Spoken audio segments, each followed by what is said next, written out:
Hello, my wibbly wobblies. Let's talk about language. What's that? You don't know what a wibbly wobble is? Well, what do you think it means? Go ahead. Think about it for a moment. So, what do you think it means? Go ahead. Say it out loud because I can't read your mind. No, seriously. Say it out loud right now. I'll wait. Okay, I get it. You don't want to sound stupid, so you won't say it. Well, to me, a wibbly wobbly is simply an affectionate term that I use to describe my favorite students. So yes, you are a wibbly wobbly, even though you wouldn't answer my last question.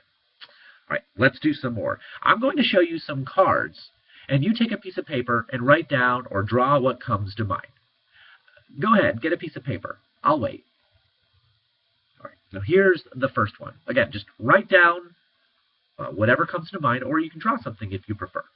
Here's the first one.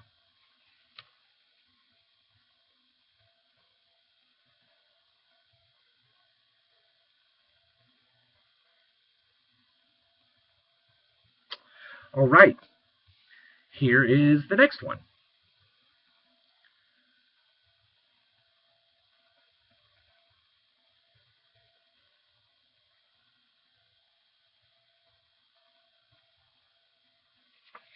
All right, another one.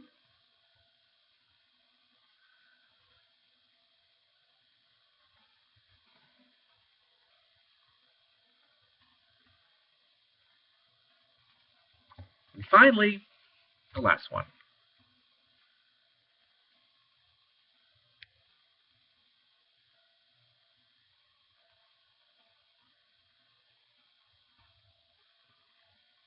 Okay. So, what did you write down for each of these? For this one, you probably wrote down a fruit, or perhaps you wrote down a computer company. Now, for this word, you probably wrote down nothing, or maybe just nonsense word. But think about this. How do you pronounce this word? Go ahead. Say it out loud, or in your head if you don't want to look silly. Chances are you pronounced it Fliffguggle, even though you've never seen this word in your life. Ask yourself, how did you know how to pronounce a word that doesn't exist? Now, this next word might have made you think of America, or rights, or speech, or maybe even guns. Finally, this word might have made you think of 9/11. In some cases, you might have also thought of Muslim extremists, the Taliban, or other groups known for terrorism. You probably didn't, however, think of other terrorists, such as the Ku Klux Klan, who were well-known Christian-based terrorists. Normally, our minds as Americans go to Muslim-based terrorist groups. So, why? Why do we think the things we think when we see words? And what does it all mean exactly?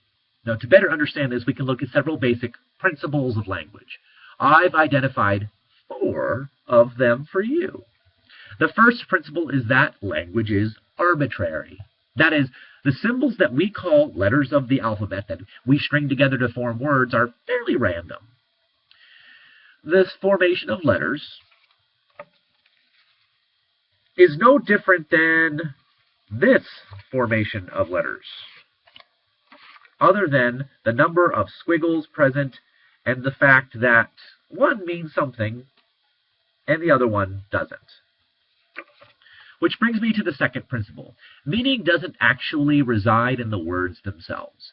There is no inherent meaning in letters, words, or sentences. If there was actual meaning in the words, everybody would be able to look at any word in any language and understand what it means. But the fact is that we need to know the language before we can understand the meaning. This idea is closely tied to the third principle. Meaning resides in the minds of the people who share language. As a group, we have all decided that this means either a fruit or a computer. the meaning is with us. Our collective consciousness makes language exist. We could decide that this means a crunchy sweet fruit with red or green skin. And if enough of us agreed on it, then it would become just that. The final principle is that language has denotative and connotative meanings. Denotative meaning is the dictionary definition of a word. Denotative and dictionary both start with a D. How convenient! The connotative meaning of a word is the emotional meaning. Now, let's take up this one. The denotative meaning is easy. It's a fruit. The connotative meaning might conjure up a memory for you, maybe of your childhood and how your mom would cut an apple up for you and spread peanut butter on it. Ah, those were the days. Now, this emotional or connotative meaning is unique to you, while the denotative meaning is shared by all of us. When I hold up this last word, your reaction was most likely based on a connotative meaning of the word. That is, what emotions come up when you see the word terrorism. We put a lot of emotion in our words, which is something we should definitely be aware of.